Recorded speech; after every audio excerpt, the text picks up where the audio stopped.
चार धाम टूरिज्म है, ये तो रेगुलेट होना चाहिए। 4-4 महीने की वेटिंग लगनी चाहिए, ताकि वही लोग जाएं जो सचमुच गंभीर हों।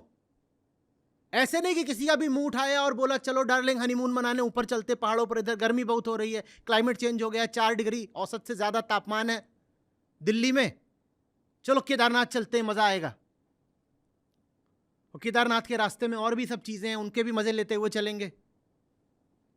पहले ऋषिकेश रुकेंगे, फिर आगे काना ताल है उसमें रुकेंगे, केदारनाथ के पास चोपटा है वहां मजे मारेंगे। चलो डार्लिंग।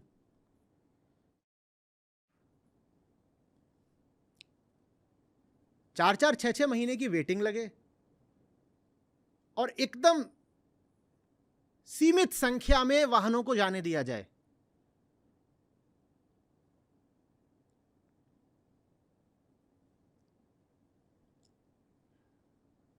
एक से एक बड़े मांसाहारी, अत्याचारी, भ्रष्टाचारी ये वहां चढ़े जा रहे हैं पर्वत पर। इनके पाप नहीं साफ होंगे पर्वत पे चढ़ के, हां पर्वत जरूर गंदा हो जाएगा इनके चढ़ने से। ये मत करो कि सड़क इतनी चौड़ी कर दी है कि जमाने भर की गाड़ियां पर्वत पे चढ़ जाएं।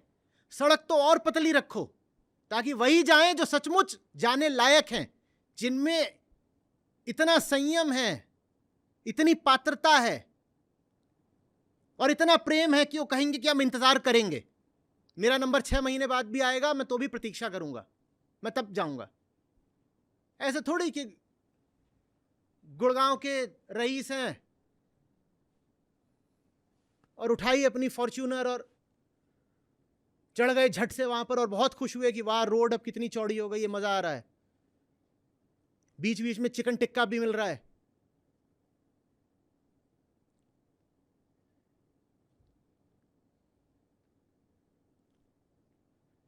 गलत बोल रहा हूं तो बताइए।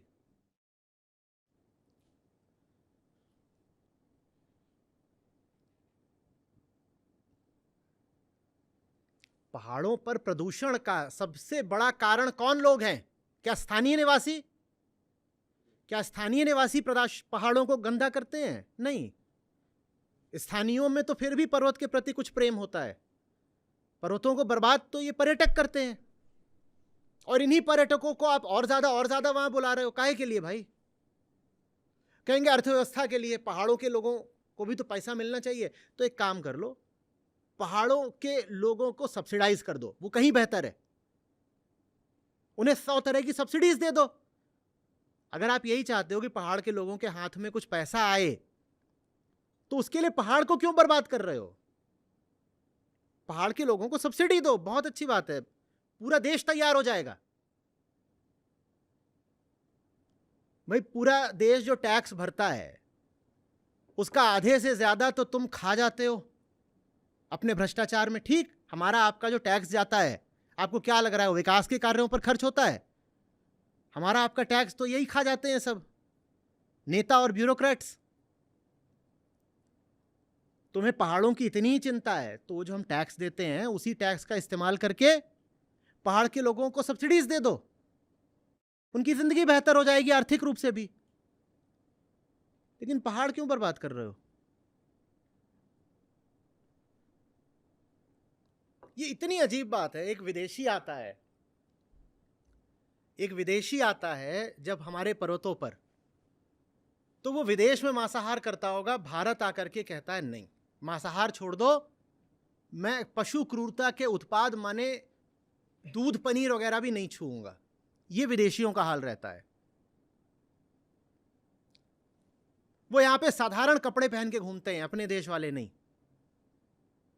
वहीं ऋषिकेश से एक 200-400 रुपए का कुर्ता खरीद लेंगे, वही डाल लेंगे और वही पहन के अपना घूम रहे हैं, एक फटी चप्पल में अपना वो मजे कर रहे हैं। और जब देसी आदमी पहाड़ों पर जाता है तो वहां बकरा चबाता है। वो कहता है हम पहाड़ पे आए किस लिए हैं? बियर और बारबेक्यू। विदेशी मांसाहारी है पर वो पहाड़ पर आकर हो जाता है शाकाहारी, और देसी अपने घर में भले शाकाहारी होगा लेकिन पहाड़ पे चलकर हो जाता है बलात्कारी, एकदम पूर्ण मांसाहारी। यह हमारी महान संस्कृति है,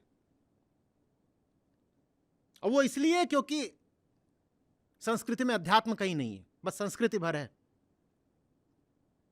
मिट्ठू बोलो राम राम, तो मिट्ठू राम राम बोल रहा है। तोता रटंत संस्कृति। संतों ने इतना समझाया, इतना समझाया कि असली तीर्थ है आत्मस्नान, और आत्मस्नान अगर नहीं हो रहा है तो तुम गंदे ही रह जाओगे। मीन सदा जल में रहे, धोवे बास न जाए।